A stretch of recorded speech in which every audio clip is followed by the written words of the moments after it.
soy profesora de la Facultad de Gestión. Estoy estudiando en este momento mi doctorado en el programa del Consorcio de Universidades y justamente la especialidad en la que estoy trabajando tiene que ver con sostenibilidad.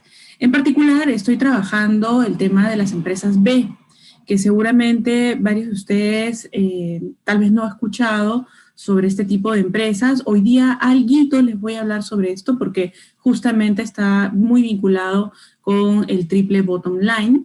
Y en esa rama es donde me estoy desarrollando. Y quería hablarles ahora sobre este tema porque es un tema que es muy actual.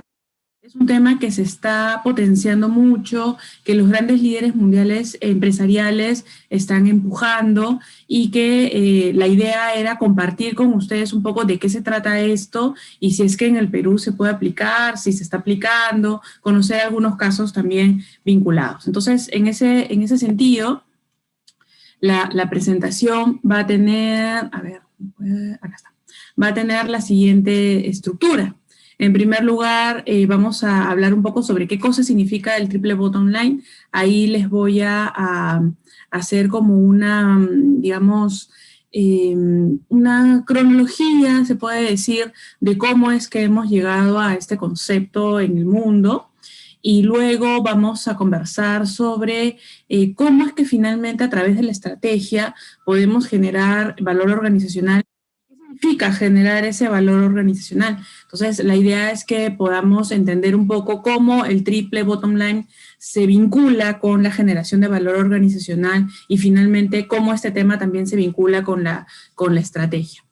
Y luego, justamente lo que les decía al inicio, ¿no? Que es estos llamados a la acción, estos casos que existen en el mundo y ver si es que en nuestro país ya se pueden dar estos casos o no, qué están haciendo los empresarios en nuestro país, qué deberían hacer los empresarios en nuestro país.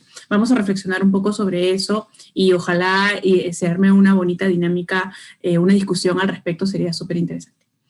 Bien, entonces, ¿qué es el triple bottom line? Antes de definir ese concepto, no sé si alguien por ahí tendrá alguna idea o quiera participar sobre esto, si sepa algo.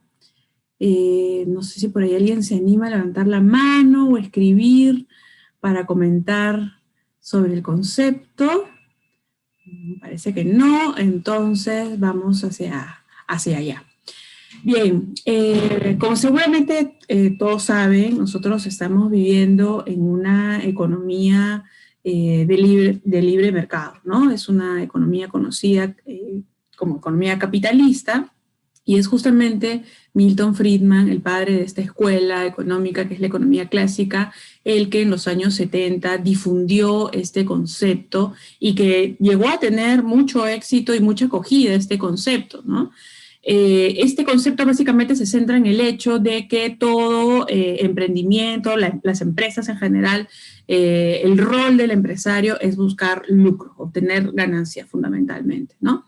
Él en el año 76 gana el Premio Nobel de Economía y pues hay que reconocer que si bien este modelo ha sido dominante, es dominante ya desde hace varias décadas y es conocido como el mercado liberal, si bien es cierto, ha tenido mucho éxito y ha impactado en comunidades, beneficiándolas de manera en la que han podido salir de la pobreza, se maneja pues bajo una lógica de la oferta y la demanda. Esta lógica incrementa la competencia, ¿no? Surgen nuevos competidores, lo que obliga a estos competidores, a estas empresas, a ser mucho más productivos, ¿no? Y justamente con esta productividad a ofrecer mejores precios. Por lo tanto, los productos son más accesibles a los consumidores, por lo tanto, se incrementa el consumo, ¿no? Entonces, este es un ciclo que ha funcionado muy bien, que ha sido virtuoso durante muchos años, ¿no? Se ha evaluado de manera positiva en gran parte del mundo. Sin embargo, a este punto, el centrarse solo en el aspecto económico ha traído grandes consecuencias, ¿no? Hay comunidades que se han visto excluidas, si bien es cierto, se ha reducido la pobreza en muchos lugares, en muchos otros no. Más bien se han hecho más críticas sus problemas sociales, ¿no? Y además también la sostenibilidad se ha visto afectada. ¿Y a qué nos referimos con sostenibilidad? Al hecho de manejar o gestionar los recursos de tal forma en la actualidad que no se comprometan los recursos para las siguientes generaciones. Entonces, esto sí se ha visto muy afectado, ¿no? Hay indicadores, hay muchos artículos que hablan respecto a que si seguimos consumiendo de la misma forma como estamos consumiendo por ejemplo, hasta el día de hoy, estos años, dentro de 10, 15, 20, 30 años, probablemente nos quedemos con muchos recursos menos para consumir y las siguientes generaciones justamente no van a poder tener acceso a estos recursos que les permitan vivir o consumir este tipo de productos, ¿no? Entonces, hemos visto pues que en general durante muchos años todo ha estado entre comillas bien, pero ya en las últimas décadas se ha hecho mucho más visible, por ejemplo, una problemática que, bueno, que algunos líderes mundiales no aceptan, pero que en la mayoría sí se aceptan y en el mundo académico prácticamente es un hecho, es la crisis climática, ¿no? El incremento de los gases de efecto de invernadero han afectado efectivamente el clima en muchos países, en muchas regiones, y esto ha traído grandes consecuencias en diferentes sectores, ¿no? Entonces, este es un primer elemento que muchos atribuyen a las empresas, porque justamente las empresas son aquellas que generan estos gases y que hacen que se produzca esta crisis climática. Otro punto importante que ha sucedido es el coronavirus, que bueno, estamos viviendo, estamos padeciendo en nuestro país una de las crisis de salud más crítica, y no solamente es de salud en términos físicos, sino en términos emocionales, psicológicos, es una crisis social, económica, además de nuestro país en particular, también crisis política, pero esta crisis del coronavirus agrava la crisis social, ha develado, ha puesto en el tapete una serie de problemas que antes no se veían o que no se veían con tanta criticidad, porque en realidad nuestro país es un país muy diverso y siempre hemos tenido una serie de problemas muy profundos en nuestra sociedad, ¿no? Entonces, este problema, por ejemplo, del coronavirus también ha sido un elemento que ha causado mucha reflexión en el mundo académico respecto, por ejemplo, vinculándolo también con el ámbito climático. Y por otro lado, también otro fenómeno súper importante, yo estoy, digamos, citando algunos de los fenómenos más importantes, pero en realidad, la verdad que hay bastantes más, es el poder de los consumidores, ¿no? Sobre todo la emergencia de un segmento de consumidores que están muy preocupados por el hecho de que las empresas solamente busquen lucro y no se preocupen por el planeta en sí, que no se preocupen por algunas comunidades que no están siendo atendidas, que no están siendo visibilizadas, ¿no? Es como un despertar de nuevos consumidores. Hay algunos autores que vinculan este despertar con generaciones de jóvenes, ¿no? Los famosos millennials, y otras generaciones también que son relativamente jóvenes, 30, 40 años, o hasta 50 años, que se vienen preocupando de estos temas y que cada vez son más exigentes respecto a la calidad entre comillas, del producto que consumen. ¿Y a qué me refiero y por qué digo calidad entre comillas? Porque no buscan solamente un producto que sea bueno, que tenga buenos insumos y que haya pasado por un proceso que permita garantizar que efectivamente es un buen producto, sino que además se preocupan por trazabilidad del producto, hasta no solamente pensar en qué empresa está fabricando ese producto, sino quiénes son los proveedores de esta empresa y con qué insumos trabaja estos proveedores, ¿no? Entonces, si los insumos son limpios, es decir, si por ejemplo no se ha recurrido a un insumo que está en vías de extinción, ¿no? Lo que conversábamos hace un rato respecto a algunos recursos que están en peligro, que en los próximos años podrían desaparecer, o que, por ejemplo, no se ha recurrido a alguna práctica que no sea tolerable, que vaya en contra de la dignidad del ser humano, como es la esclavitud. De repente algunos de ustedes dirán, pero esclavitud en esta época, pues sí, existe y existe mucha y en diferentes niveles, en diferentes tipos de industrias, en diferentes regiones de nuestro planeta, ¿no? Entonces, muchos consumidores cada vez están más conscientes de estas problemáticas y son, decía, más exigentes en términos de, ok, miran el producto, miran la marca, trazan, ¿no? O sea, buscan la trazabilidad del producto para ver si se ha incurrido en alguna de estas malas prácticas y si es así, no adquieren el producto, ¿no? No adquieren el producto, lo desechan completamente y además incluso hacen promoción negativa al producto, ¿no? Entonces, exacto, como decía Ricardo, esclavitud, trabajo infantil, trabajo juvenil, o también explotación, ¿no? Por ejemplo, trabajos, excesos de horas de trabajo, han habido noticias escandalosas respecto en algunos países, algunas empresas que trabajan para grandes empresas muy conocidas, muy famosas en el mundo, en la que se suicidan los trabajadores porque están demasiadas horas trabajando, ¿no? Entonces, todas estas, digamos, problemáticas han sido reconocidas por muchos consumidores y estos consumidores cada vez están más organizados y cada vez tienden a generar redes mediante las cuales comparten esta información y alientan e informan a otros consumidores para que no colaboren, entre comillas, con estos negocios, sino más bien los castiguen, ¿no? Entonces, esta situación, digamos, hace que el foco ya no sea solamente en lo económico, que es obviamente importante, porque sin el ingreso económico, digamos que la empresa no puede subsistir. Sin embargo, ya desde los años 70 y 80, también en paralelo, surge un poco esta preocupación por la responsabilidad social, ¿no? El mismo Friedman decía que la responsabilidad social era un poco para cubrir, digamos, algunas falencias del modelo liberal y para ayudar digamos, algunas comunidades cercanas, pero que no era la responsabilidad del negocio, ¿no? Entonces, es así que después de algunos años, y bueno, de hecho, han surgido otras corrientes de pensamiento también, yo estoy haciendo como un resumen, porque no es posible hacerlo en un tiempo tan corto, presentar muchas ideas, pero estoy presentando algunas como para poder discutir dentro de un ratito. Porter y Kramer, seguramente ustedes recordarán a Porter, ¿no? Porter es un autor seminal en los temas de estrategia, se junta con Kramer y habla del valor compartido, ¿no? Porter se caracterizaba por el término de ventaja competitiva, ¿no? Y otros conceptos más. En realidad, Porter es un autor muy citado en los temas de management, pero digamos cuando escribe con Kramer acuña el concepto de valor compartido que se divulga en la revista Harvard Business Review. ¿De qué se trata este valor compartido? Se trata de incluir en el core business, es decir, en el corazón del negocio, en la línea de negocio fundamental, elementos que impacten positivamente, no solamente generando valor económico, sino también generando valor, ya sea en lo social o en lo ambiental. Entonces, es un poco un reconocimiento que hacen estos autores, imagínense un autor de la talla de Porter, de que en el pasado no se ha tenido en cuenta las necesidades de la sociedad, ¿no? Y además que se requiere que en realidad el análisis de una empresa incluye a todas las fuerzas que intervienen en su modelo de negocio, no solamente a los accionistas, ¿no? A quienes los gerentes pues deben su labor de gestionar las empresas, ¿no?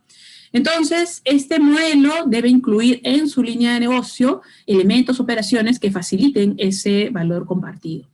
Entonces, ¿a qué se refiere el valor compartido en concreto? A generar bienestar a los clientes, es decir, producir productos que efectivamente beneficien al cliente, que además en este proceso operativo se cuiden mucho los recursos naturales, vitales para el negocio, que además se garantice la viabilidad económica y además también se cuide las economías de las comunidades que viven alrededor o que están impactadas de alguna forma por la empresa, ¿no? Entonces, se reconoce en este texto, Porter reconoce con Kramer en este texto, que no solamente lo económico es importante, sino que también hay un componente de lo social y de lo ambiental. Esta gráfica que he colocado acá, en la que se ve esta organización tripartita de lo económico, lo social y lo ambiental, es una gráfica bien clásica que se conoce mucho en el ámbito académico,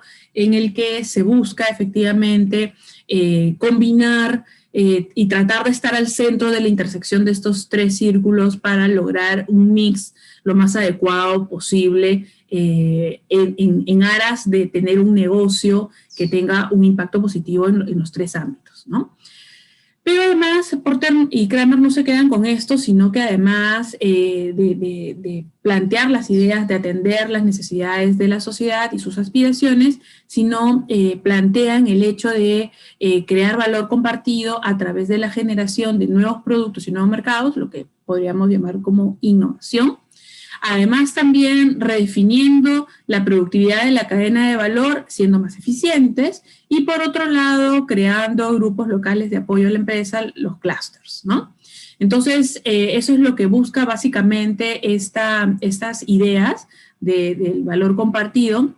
Sin embargo, esta gráfica que ustedes ven ahí, estos círculos, han sido duramente criticados también en la academia luego de algunos años, porque si bien es cierto, es positivo reconocer estos tres ámbitos, es importante reconocer lo que decíamos al inicio, el tema de la sostenibilidad, ¿no? La emergencia a la que nos estamos enfrentando sobre la sostenibilidad. Es decir, el mundo está sufriendo una crisis, ya hemos hablado de eso al inicio. ¿Qué estamos haciendo? ¿Qué están haciendo las empresas? ¿Qué están haciendo las organizaciones públicas, las organizaciones civiles respecto a esta crisis, ¿no? Entonces, esto, como decíamos hace un rato, esta emergencia ha surgido un poco por esta presión ejercida por los medios de comunicación, también por los activistas de consumidores organizados, ¿no? Que están detrás, un poco vigilantes de la oferta de las empresas, también de la mayor conciencia del comportamiento de compra y de consumo. Se han generado, por ejemplo, muchas redes de consumidores que ya más bien buscan que no se consuma tanto, sino más bien la reutilización, el reuso, ¿no? O el reciclaje de algunos productos justamente para disminuir este consumismo. Y además también lo que vemos es que en paralelo, a principios de los años 90, se crea el World Business Council for Sustainable Development, que lo que busca es generar, agrupar, unir una serie de empresas globales que en teoría son las que asumen la responsabilidad del consumo de los recursos naturales y se comprometen a generar una serie de acciones para poder manejar estas externalidades, ¿no? Que son estas consecuencias negativas de la operación sobre el medio ambiente. Y la idea es que justamente a través de este compromiso de los líderes se puedan generar impactos positivos, tanto en lo social como en lo ambiental, a través del cambio en su conducta corporativa, ¿no? Entonces, creo que me salté un poco. Entonces, esta era un poco la idea de esta asociación, ¿no? Este consejo empresarial de generar un poco esta conciencia y compromiso para las acciones corporativas, ¿no? Entonces, acá surge también un poco esta discusión, esta pregunta que yo les quiero lanzar a ustedes respecto de cómo todas estas ideas que surgen en el hemisferio norte, estos procesos de reflexión, y que de alguna forma siempre llega, pues, ¿no? a nuestro hemisferio también en un proceso muy reflexivo. ¿Qué pasa si nosotros no adoptamos estas prácticas sostenibles hoy, ¿no? Vamos a poder asegurar efectivamente que las siguientes generaciones puedan contar con los recursos con los que nosotros contamos actualmente. O sea, nosotros, bueno, por lo menos las personas de mi generación, ya hay una serie de recursos, por ejemplo, marinos, de los que ya no podemos disfrutar, ¿no? Yo me recuerdo que cuando era niña, en casa comíamos una variedad de productos marinos, y yo estoy segura que varios, si hay en el público personas de mi generación, me van a dar la razón, ¿no? Entonces, acá la gran pregunta es, ¿por qué está pasando que hace que todavía nosotros no estemos alineados con estas ideas y podamos promover la adopción de prácticas sostenibles en nuestras organizaciones, ¿no? Y acá, bueno, les he puesto un gráfico de una investigación que se realizó hace unos pocos años y que indica, por ejemplo, que la agricultura es uno de los responsables de casi un tercio de las emisiones de gases de efecto invernadero, ¿no? Ustedes saben que también la crianza de ganado también impacta muchísimo, por eso es que muchas de las corrientes verdes de economía circular, de economía verde, mejor dicho, y los consumidores verdes lo que buscan es que no se consuma carne, ¿no? Justamente por esto, ¿no? y que, como ustedes saben, justamente estos temas de la agricultura, la ganadería, impactan por la generación de los efectos de gases de invernadero al cambio climático, ¿no? Entonces, los niveles de consumo en nuestro país, en el mundo en general, son alarmantes y ya han creado de verdad una serie de alarmas que hacen pues, que las empresas hayan tomado acciones bien concretas y justamente dentro de un ratito vamos a ver algunos de esos ejemplos. Y esto también ha hecho que haya un nivel de toma de conciencia a nivel individual, ¿no? Vamos a ver, por ejemplo, como les decía, algunos líderes mundiales que han hecho públicas sus reflexiones. Luego también a nivel colectivo, ¿no? Se han formado redes, como por ejemplo la asociación, el Consejo Mundial que les comenté hace un momento, ¿no? Para poder generar justamente también espacios de reflexión y además difundir estos espacios para que cada vez más gente conozca estas implicancias de la operación de los diferentes negocios en el mundo. Y esto también ha hecho pues, que países enteros se comprometan, ¿no? O sea, Suiza, por ejemplo, es un país que está muy comprometido con estas causas y muchas de sus empresas también. A nivel nacional, internacional, mundial, en fin, hay una ola muy grande en la cual nuestro país vamos a ver si se sube o no se sube. Y también en el mundo académico vale la pena precisar que también, ¿no? Cada vez hay más académicos que están investigando este tema y que están difundiendo este tema porque además también es una responsabilidad, ¿no? Para nosotros y la idea es poder ayudar a que las empresas reflexionen respecto a este cambio en la concepción de solo perseguir resultados económicos por las consecuencias que esto ha traído. Entonces, habiendo hablado un poco de esto, finalmente, ¿qué es el triple bottom line? ¿Y quién acuña este concepto? Pues es John Elkington, ¿no? John Elkington es la primera persona que habla del triple bottom line. John Elkington es un académico inglés considerado el gurú de los negocios verdes. Es una autoridad en responsabilidad corporativa y desarrollo sostenible.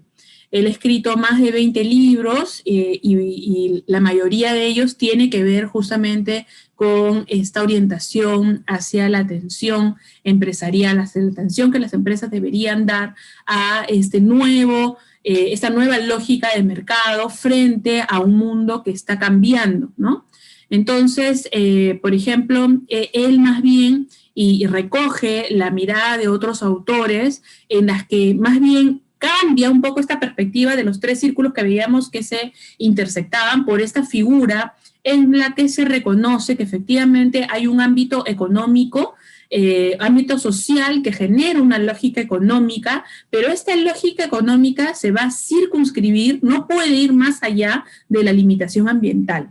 Entonces, con esta imagen se hace notar esta limitación, o sea, los recursos naturales no son infinitos. Y el gran problema es que muchas veces las empresas, y más aún las personas del día a día, las personas de a pie que están caminando por la calle, cuando nosotros caminamos y nos cruzamos con diferentes personas, no tienen conciencia, no han pasado por este proceso reflexivo respecto a que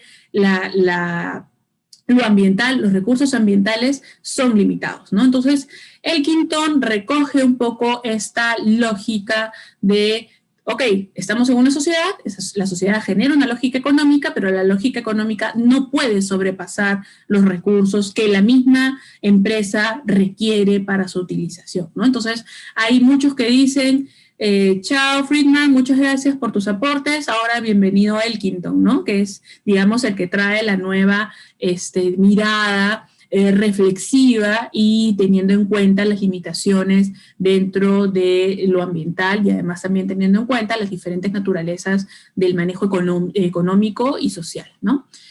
Él también acuñó los términos de excelencia ambiental, crecimiento verde, consumidor verde y ese trinomio de personas, planetas y beneficios, ¿no? Es decir, de buscar el beneficio para todos los stakeholders, incluyendo a las personas y al planeta mismo, viéndolo como un stakeholder, ¿no?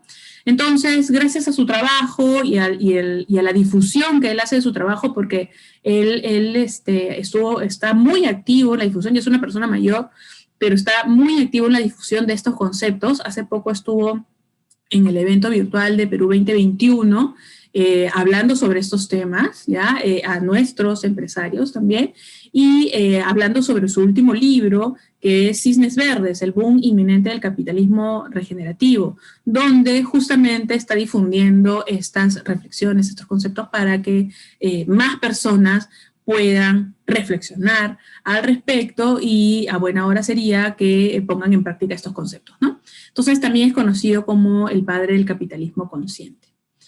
Entonces, hemos, digamos, llegado a esta comprensión de lo económico, lo social y lo ambiental, pero de una manera diferente a este entendimiento tripartita de estos tres elementos y también esta conceptualización ha sido una evolución de ver el negocio solo dentro de la esfera de lo económico.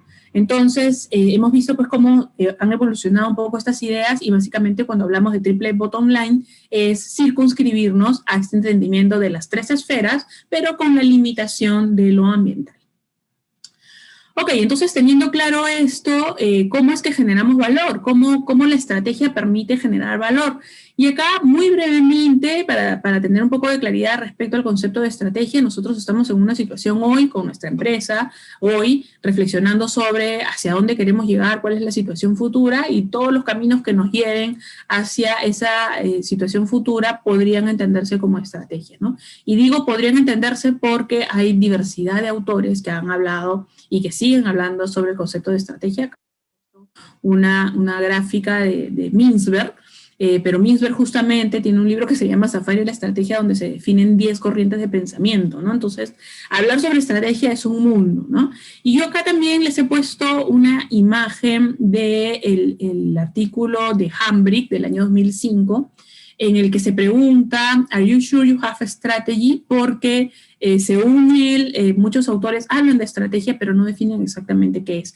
Y él lo define en 5 términos. Lo define en función a su lógica económica, y miren la importancia que le da a la lógica económica. Estamos hablando del año 2005, se le atribuye mucha importancia a la lógica económica, es decir, cómo esa estrategia, es decir, esa ruta que te lleva hacia la visión, la situación futura, va a hacer que ganes dinero, ¿no? O sea, ¿cuál va a ser la lógica económica que te va a permitir lograr esa visión? Y por otro lado, ¿cuáles van a ser las etapas que te van a llevar a tu visión?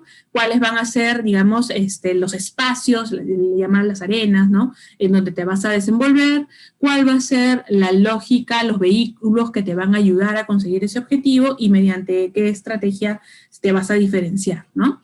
Entonces, teniendo en cuenta eso, por ejemplo, y como les digo, acá hay mucho material en cuanto a estrategias, la hará pregunta sería, ok, si tenemos en cuenta, digamos, el camino que nos marca Mintzberg, por ejemplo, del concepto de estrategia, o Hambrick, que nos define que la estrategia debe tener estos 5 componentes, la pregunta sería, ok, pero ¿cómo incorporas el triple bottom line? O sea, finalmente el discurso de impacta positivamente en lo social, impacta positivamente en lo ambiental, además de ganar dinero, está muy bonito, ¿no? Y ustedes me dirán, sí, claro, que es un sueño, ¿no? Pero ¿y cómo lo haces, no? O sea, finalmente ese termina siendo el gran reto, ¿no? Entonces, efectivamente, es un gran reto y todos los autores lo reconocen, o sea, no hay una respuesta fácil. Vamos a ver dentro de un ratito algunos ejemplos, pero no es fácil, ¿no? Entonces, la idea es generar valor, ¿no? Generando valor. Pero, ¿qué se entiende por valor? ¿Quién define el valor? ¿Es una empresa? ¿Qué es una empresa exitosa? ¿Qué es una organización exitosa?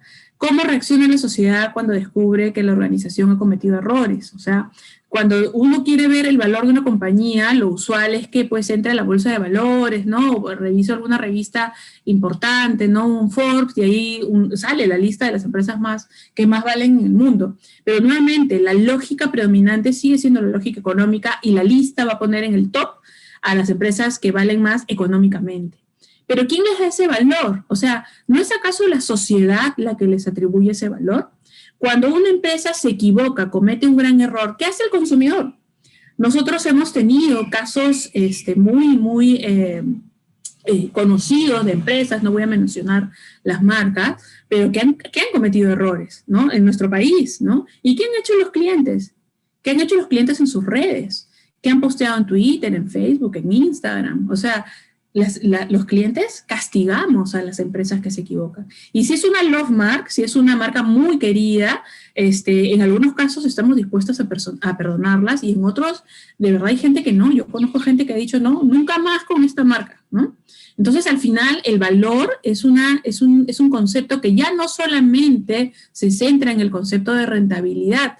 Si queremos que este valor se mantenga en el tiempo, es decir, que sea sostenible y que justamente, hablando de sostenibilidad, que contribuya a que los recursos perduren en el tiempo para las siguientes generaciones, este concepto de valor sobre la rentabilidad termina siendo un concepto muy tradicional y que queda muy pequeño para el mundo que estamos viviendo actualmente. Entonces, ¿cómo hacemos para incorporar prácticas sostenibles con triple bottom line? Una forma es, por ejemplo, asumiendo algunas prácticas que tienen las empresas B. Como les decía al inicio, yo estoy estudiando las empresas B y he podido ver que justamente ellos se basan en una medición de impacto para poder incorporar una serie de prácticas sostenibles en su operación. ¿Cuáles son estas prácticas? Y que son los criterios de la evaluación B, ¿no? Y que al final cuando la empresa los cumple, termina con este sello, que es el sello del certificado B, que después de un proceso de auditoría se valida que la organización efectivamente ha aplicado estas prácticas, ¿no? Por ejemplo, en cuanto a gobernanza, se comprometen, por ejemplo, a que su ser, su naturaleza, su concepción es para generar triple bottom line, es decir, impacto económico, impacto social, impacto ambiental. Por ejemplo, en cuanto a los trabajadores, incluyen elementos que tengan que ver con compartir la propiedad con ellos, por ejemplo, ¿no? En cuanto a comunidad, por ejemplo, incluir dentro de ya sea de su fuerza de trabajo o del impacto que ellos hacen en cuanto al negocio, a grupos de personas que han sido tradicionalmente excluidos o que son diversos, ¿no? O comunidades cercanas.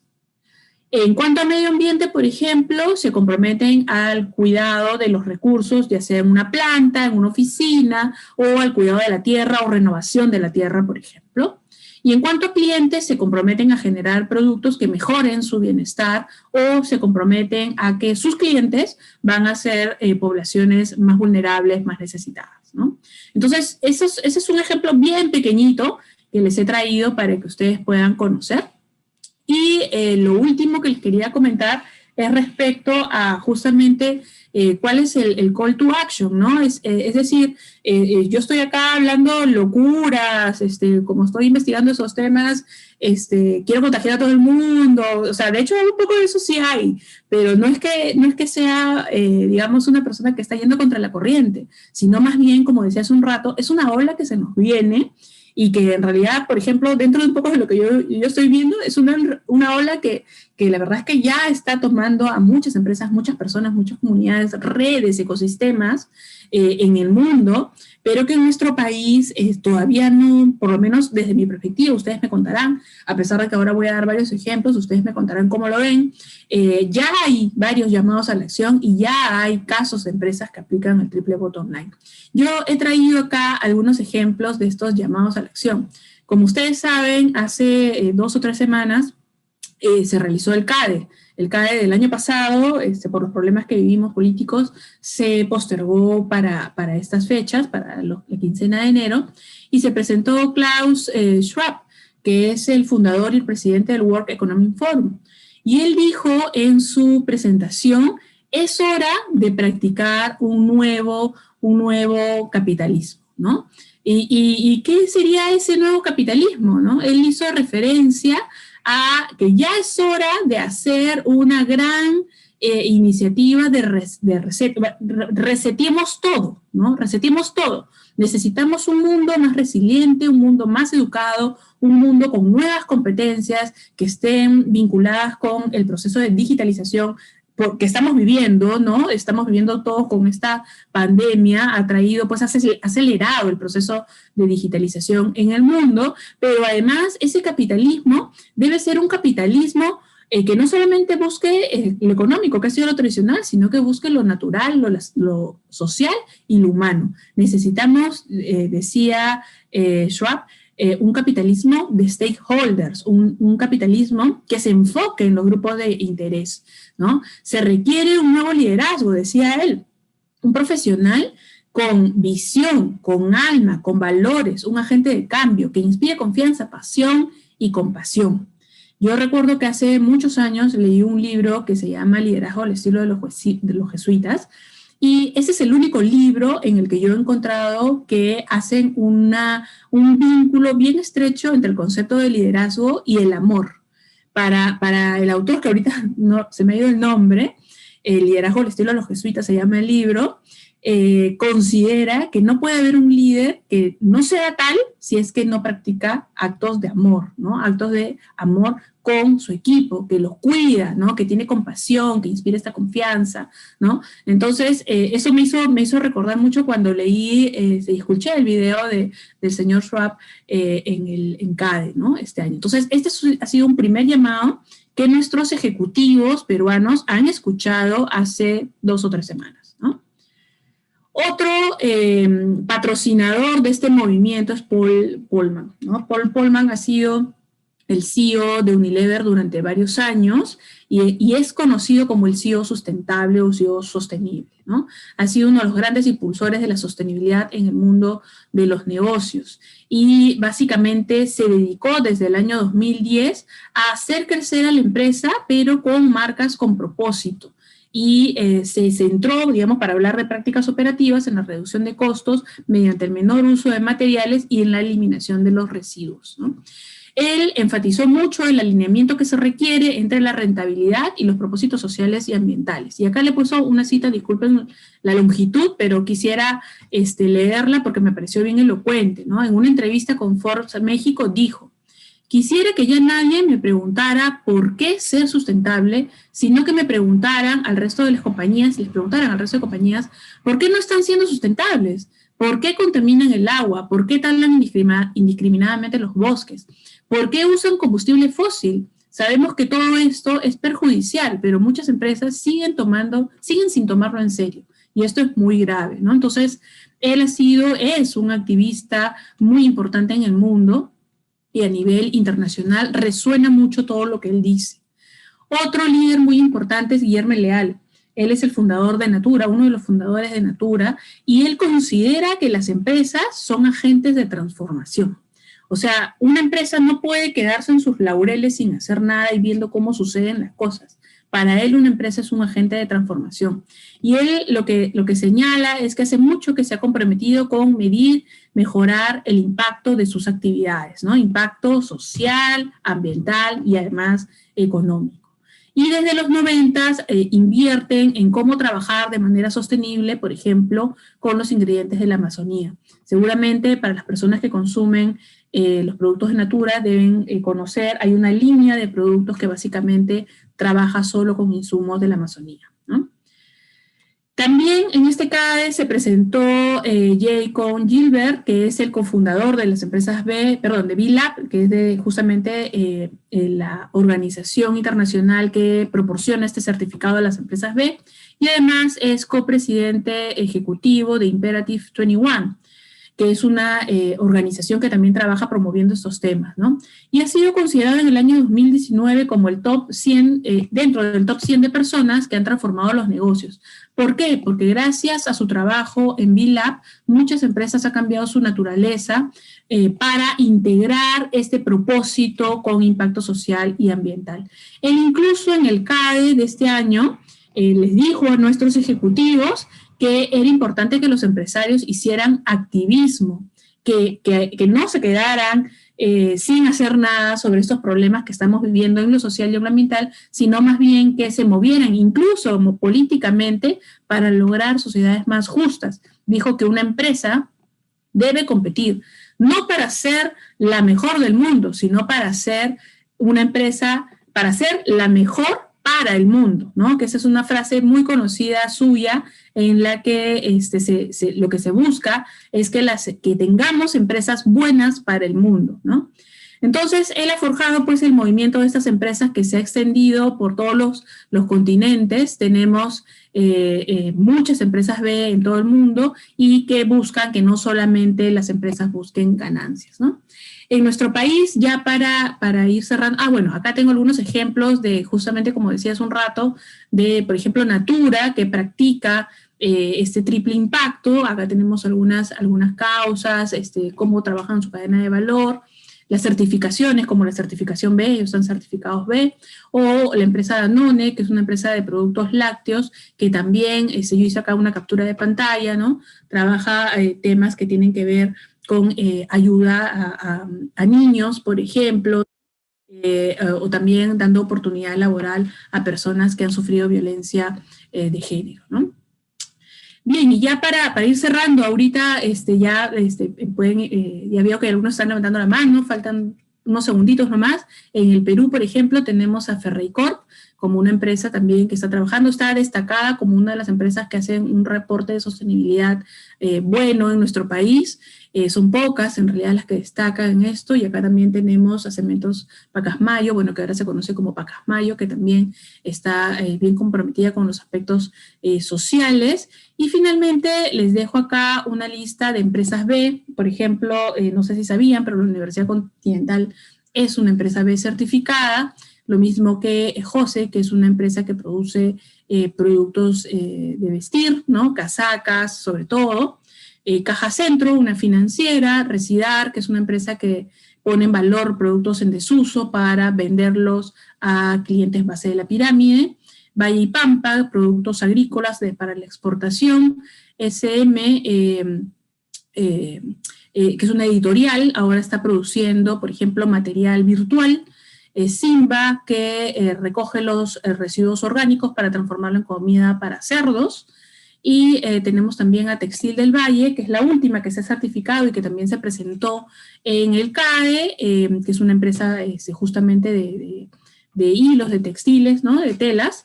Y finalmente Doctus, que es una empresa de servicios que están vinculadas con la atención médica, justamente para poblaciones que tienen menos recursos, ¿no? Bien, eso es lo que quería compartir con ustedes. He visto que en el chat han estado comentando algunas cosas. No sé si ahí, me puedes ayudar para poder hacer un poquito más ágil la conversación. Sí, claro. Primero, antes, agradecer a todos por asistir al webinar y quisiera mandarles lo que es la encuesta de satisfacción para que la vayan respondiendo mientras van haciendo sus preguntas por medio del chat, o si gustan pueden levantar la mano y les damos el acceso, ¿no? Ahí va la encuesta de satisfacción. Y la primera pregunta es de Alfredo, quien nos pregunta cómo se llama el libro de liderazgo y amor. Es Liderazgo al estilo de los jesuitas. Ya. La siguiente es de Javier, que nos comentan, ¿no? Que los temas, nos dice, profesora Soriano, los temas son muy interesantes, pero actualmente el mundo en general está lleno de violencia y problemas sociales y económicos que aparentemente no tienen solución y cada vez todo está peor. Por ello, ¿cómo anexar estas teorías con el mundo real para que realmente mejorar toda la sociedad y no quede como interesantes libros y no aplicables? Claro.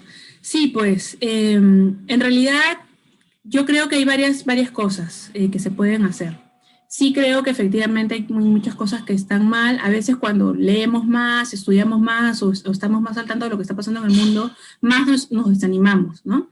Pero yo creo que sí podemos hacer varias cosas. Por ejemplo, en la academia lo que estamos haciendo es investigaciones sobre este tema, y justamente en mi caso, por ejemplo, y varios de mis colegas comparten el hecho de que no solamente hay que investigar, sino hay que difundir, ¿no? Entonces, una de esas cosas son esos espacios de reflexión, ¿no? Que hacen justamente que personas como ustedes que están acá y que tienen injerencia en sus empresas, que pueden llevar este mensaje, hagan este proceso de reflexión también ahí y justamente idear formas para ir incorporando algunas prácticas que puedan ayudar para la solución de esos problemas en el mundo. Lo otro es que ya hay empresas que están trabajando sobre este tema. O sea, por ejemplo, yo lo he escuchado al fundador de Natura, hablar sobre estos temas, ¿no? Y ellos están haciendo cosas, o sea, Natura tampoco es que no haya cometido errores, o sea, está documentado, ¿no? A mí me ha tocado leer algunos papers donde efectivamente han cometido algunos errores que tienen vínculo con el uso de algunos recursos de la Amazonía, pero con los años han reconocido estos errores y lo que han hecho es no solamente, ya, ok, cometí el error, no, se han vinculado con estas comunidades, han conversado, han negociado, han reconocido sus saberes y las comunidades amazónicas reciben un fee por el uso de sus recursos y por sus saberes, ¿no? Entonces, estas son acciones concretas, ¿no? O, por ejemplo, no ha habido la oportunidad de comentarles a detalle qué hace cada una de estas empresas, les he comentado en líneas generales, pero, por ejemplo, el caso de Residar, ¿no? A mí me llamó mucho la atención, yo hablé con su fundador, con Boris Gamarra, y él lo que hace es recibir artículos en desuso, digamos que ustedes ya no utilizan un escritorio, un librero, una silla, ellos reciben esos productos, los ponen a valor y los pueden vender a personas que tienen pocos recursos, o sea, y ustedes dirán, pero ¿por qué no se los regalan? Y la idea es que ellos no están de acuerdo, y por lo cual yo comparto, de hacer solamente filantropía, de hacer caridad, sino de respetar y contribuir con la dignidad del ser humano que siente pues este orgullo de poder comprar cosas por sí mismo, ¿no? Y poder comprarlos a un nivel que ellos puedan acceder al producto, ¿no? Entonces, él me contaba el caso, por ejemplo, de una señora que nunca había tenido una refrigeradora y cuando por fin pudo comprársela, se sentía muy orgullosa, ¿no? Porque por fin me compré mi refrigeradora. Y era una refrigeradora que ellos pusieron en valor, que había sido donada, ¿no? Y que pudieron vender a un precio asequible, ¿no? Entonces, hay varias cosas que se pueden hacer, hay varios empresarios, yo conozco varios empresarios y justamente un poco por esto de la investigación que estoy haciendo, que justamente varios empresarios que antes no se ponían a pensar sobre estos temas, se están sentando con sus equipos a pensar, ok, este proveedor con el que estamos trabajando, ¿de dónde saca sus insumos? ¿De dónde vienen y qué prácticas laborales está teniendo con sus trabajadores, ¿no? O sea, se están cuestionando, ya empiezan a hacer eso, entonces, ok, busquemos otros proveedores. Y estas empresas B lo que están haciendo es, trabajan con otras empresas B, o sea, generan redes en las que ellos mismos generan negocios entre ellos, ¿no? Entonces, ¿por qué entre ellos? Porque está digamos, claro que ellos tienen el respeto por este propósito que se han fijado de generar un impacto social y ambiental. Ya, muchas gracias. La siguiente pregunta es de Rubén y nos pregunta acerca de bibliografía que usted puede recomendar acerca de este tema del triple bottom line. Sí, hay bastante. Yo más tardecito te detallo ahí, yo tengo bastante, en realidad, cientos de papers, revistas, foros, videos, de verdad hay bastante. Ahí más tardecito o mañana le podemos pasar a Rubén. Ya, listo. Entonces le pasamos. Katia nos pregunta cuál sería la vinculación del triple bottom line con las ODS. Mucha. La idea es que en las ODS pues se define una serie de metas a las que se quiere llegar y justamente esto del triple bottom line ayuda a que se consiga, ¿no? Por ejemplo, si hablamos de la pobreza o si hablamos de la equidad, por ejemplo, son algunas de las prácticas que, por ejemplo, hablando de empresas B, tienen como criterios adoptados para sí. Entonces, una empresa que practica triple bottom line sin ser certificada, tranquilamente está contribuyendo. ¿Por qué? Porque está cuidando el medio ambiente, está cuidando su consumo, está cuidando todas sus externalidades. Entonces, de alguna forma está contribuyendo. Si es una empresa B, incluso la medición de impacto que utiliza la certificación B es un insumo que las Naciones Unidas ha tomado para sí en miras al cumplimiento de las ODS, o sea, están súper vinculados. Bien, muchas gracias.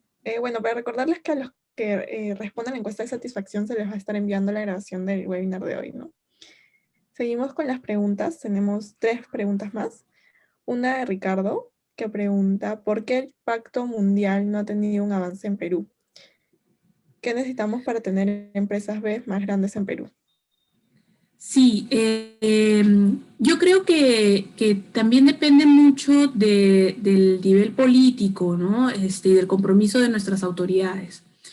Por ejemplo, nuestro actual presidente, dicho sea de paso, ha sido pues jurado de mi sustentación del proyecto doctoral hace un tiempo, está súper comprometido con estos temas, ¿no? Creo que hay gobiernos que pueden tener mucho más compromiso que otros y va a impactar mucho más, ¿no? O sea, a nivel de ministerio, por ejemplo, hemos visto, hace poco participé también en un webinar en el que nuestro ministro del Ambiente habló sobre esos temas y sobre el compromiso que tiene el gobierno peruano. Y creo que también depende mucho, un poco, como decía, de estos temas más de política. Pero también es cierto, y esto también lo puedo decir un poco porque lo he investigado para una de las materias que estudié en el doctorado, es que tenemos muchos elementos no solamente de control, sino de normativa, que es muy dispersa en nuestro país. Entonces, eso hace que el entendimiento de lo ambiental y de las normas sea muy dispersa, muy diversa y difícil de controlar. Entonces, creo que más bien, en vez de hablar de normas y también más allá de lo que puede significar la política pública, es súper importante lo individual. Por eso yo hablaba en algún momento sobre la reflexión individual. Es importante hacer una reflexión individual, luego hacer una reflexión colectiva, organizacional, si es posible, y luego ya hablamos de una reflexión internacional, una reflexión nacional, ¿no? Que tenga mucho más impacto. Pero esto es súper importante. Estos procesos de reflexión son súper importantes, tenerlos. Entonces, ¿por qué no han funcionado? Creo que un poco por esto, faltan estos procesos de reflexión, estas tomas de conciencia son súper importantes y creo que ese es el mayor nivel de control personal, individual, grupal y organizacional que podemos tener y que va a impactar positivamente. ¿Y cuál es la segunda parte de la pregunta? ¿Qué necesitamos para tener empresas B más grandes en el Perú? Ya, ahora hemos tenido, por ejemplo, la Universidad Continental y Textil del Valle son grandes. Yo creo que lo que necesitamos, bueno, y esto también tiene que ver un poco más con mi estudio, es que justamente a partir de estas grandes se genere como un mayor interés, un mayor proceso de reflexión también. Yo he visto que poco a poco se están integrando, en realidad en estos últimos años tenemos ya más de 30 empresas B, todavía son poquitas porque existen millones en nuestro país, un poco más de 2 millones. Entonces, todavía es poquito, pero yo creo que mientras se incorporen más, haya más este proceso de reflexión de los ejecutivos. O sea, yo esperaría, por ejemplo, que después de este CADE, el llamado a la acción no caiga en un pozo sin fondo, ¿no? Sino que más bien los líderes tomen estas reflexiones y de verdad sea como un llamado a la conciencia. En realidad yo creo que falta eso, ¿no? ¿Por qué no tenemos más empresas B grandes? Porque creo que todavía los ejecutivos de estas grandes empresas no están pensando necesariamente en generar buenas empresas para el mundo, sino todavía están pensando en generar las mejores empresas, ¿no? Y usualmente eso es en términos económicos. Listo, muchas gracias. La siguiente pregunta es de Lisbeth. Nos pregunta cuál es el punto clave del triple bottom line que lo diferencia de otros modelos que se compromete con la sostenibilidad. La idea del triple bottom line es que tengan en cuenta que se genera que dentro de la lógica social se genera una lógica económica que no puede ir más allá, que está limitada por lo ambiental. Por eso yo hacía esa diferencia con la generación de valor, ¿no? De Porter, porque se reconoce dentro de la mirada de sostenibilidad de Porter esta generación de valor que debe ir hacia lo social y hacia lo ambiental. Pero en ningún momento en esta discusión, por lo menos para esos años, se expresaba la necesidad, la urgencia de considerar lo ambiental como una limitación, ¿no? Entonces, esto del triple bottom line y un poco las ideas de Elkington giran en torno a que esto se va a acabar. O sea, es inminente, es urgente, porque la naturaleza se acaba, ¿no?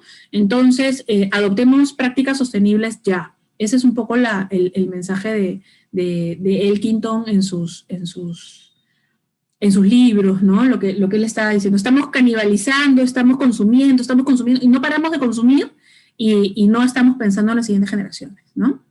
Eso es un poco. Listo, gracias. La siguiente pregunta es de César. quien nos pregunta cómo aplicar a una entidad pública el triple voto online.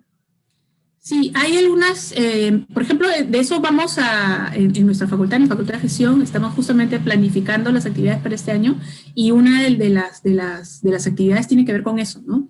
Y justamente en las organizaciones públicas es a veces donde menos se ve, ¿no?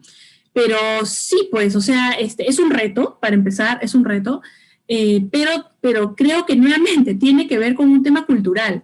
¿Cuántas de nuestras organizaciones públicas están familiarizadas con estos conceptos, ¿no? ¿Los conocen?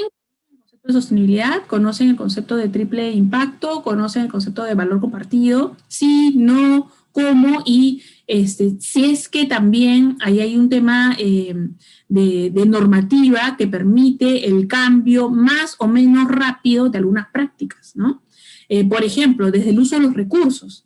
Y cuando hablo del uso de los recursos, estoy hablando, por ejemplo, bueno, ahora mucho menos porque todo el mundo o buena parte de sus trabajadores están trabajando desde casa, pero el consumo de electricidad, el consumo de agua, el consumo de papel, el consumo de impresoras, ¿no? Para empezar, eso, ¿no? Y en segundo lugar, por ejemplo, para hablar de comunidades o para ver la parte social, la parte de la contratación de sus trabajadores, ¿no? Por ejemplo, el tema de los contratos, nomás. Que hay toda una discusión sobre el tema, la forma de la contratación de los trabajadores públicos. Entonces, yo creo que ahí en realidad hay mucho que hacer. La normativa podría ser un elemento que juegue en contra, y además no solamente en contra por términos justamente legales, sino también por el tiempo que puede implicar. Pero, de hecho, sí creo que es un punto bien difícil de responder, y esa es una de las tareas que este año queremos abordar en la Facultad de Gestión. Listo, muchas gracias. Tenemos las dos últimas preguntas de Gina, quien nos pregunta cómo se encuentra vinculado el triple voto online en la cadena de suministro de las empresas, en especial en las prácticas logísticas sostenibles. Por ejemplo, la logística inversa. Súper, súper integrado, súper integrado. En realidad, como decía hace un rato, muchas de las empresas que están trabajando estos temas están vinculando mucho su cadena de abastecimiento justamente para garantizar la limpieza de sus insumos, ¿no? Entonces, cuidan mucho a sus proveedores, que como les decía hace un rato, las empresas B trabajan mucho con otras empresas B o buscan en todo caso proveedores que tengan prácticas limpias, entre comillas, para justamente garantizar toda la trazabilidad y toda la limpieza de su proceso. Están muy vinculados y además, por ejemplo, una empresa que también trabaja con este proceso de logística inversa y además bajo el concepto en realidad de economía circular es Residar, que ya les comenté un poco qué cosa hacía, y la otra es Simba, ¿no? Simba, ¿qué cosa hace? Firma convenios con restaurantes, por ejemplo, y recoge cada día los residuos orgánicos que se desechan en estos restaurantes. Ellos llevan estos residuos orgánicos a su planta, procesan estos alimentos, digamos, de desecho, y los convierten en un proceso en comida para cerdos, ¿no? Y esta comida se comercializa. Entonces, acá hay toda una logística que tiene que ver con el manejo del desecho, ¿no? Entonces, la economía circular es una, digamos, una práctica que cada vez más está teniendo acogida en el mundo empresarial, y yo creo que eso va a seguir. Y efectivamente, ¿no? Todo este tema del triple voto online y la sostenibilidad se basa en este tipo de pensamientos, formas, prácticas para generar impacto en lo social y en lo ambiental. Entonces, sí, muy estrechamente vinculados. Listo, gracias. La última pregunta de Liz. Con la implementación del triple voto online, ¿es posible medir el impacto que genera en la sociedad? Sí. Justamente las empresas B, la evaluación de impacto B es una evaluación cuantitativa. Las empresas llenan en un formulario en línea estas evaluaciones con sus prácticas, y luego la organización B-Lab, que es una organización no lucrativa norteamericana, se contacta con las empresas para validar, verificar que efectivamente estas prácticas se estén dando, ¿no? Entonces, las empresas B peruanas, en este caso, ya mandan la documentación, las fotos, las evidencias que justamente hagan notar que estas prácticas se están dando, y es así como logran su certificación. Y para lograr esta certificación tienen que tener un puntaje mínimo de 80 puntos. Entonces, esta lógica de puntuación, que dicho sea, varias de nuestras empresas peruanas tienen entre 80 y 120 puntos, tenemos muy buenas empresas que tienen puntajes bastante altos, el puntaje máximo es 200. Dicho sea de paso, esta lógica es equiparable en todo el mundo. Entonces, hay una comparación súper transparente entre las empresas que tienen el mismo tamaño, que están en el mismo sector, en regiones geográficas similares, ¿no? Entonces, hay una buena capacidad comparativa. Entonces, sí, tranquilamente se puede comparar.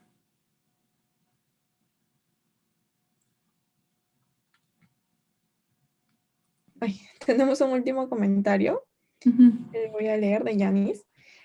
La gestión pública depende de las políticas públicas que son sectoriales o multisectoriales. En ese sentido, cada ministerio congrega una serie amplia de disciplinas en lo que es su campo de acción. Por ejemplo, en la actualidad, un concepto en plena aplicación en la gestión pública es la ecoeficiencia, impulsada y normada desde el Ministerio del Ambiente. Contrario a lo que muchas personas creen, la gestión pública ve una variedad muy amplia de temas que afectan el desarrollo de la vida en el país. Muy buen tema y gracias por todo. Hasta la próxima. Es el comentario de Yanis. Bueno, por hoy damos terminado nuestro webinar y para finalizar me gustaría que los que pueden prender su cámara para tomar una foto y dar por finalizado el webinar de hoy.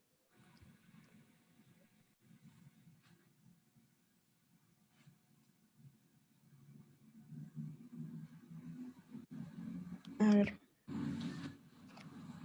Listo, voy tomando la foto.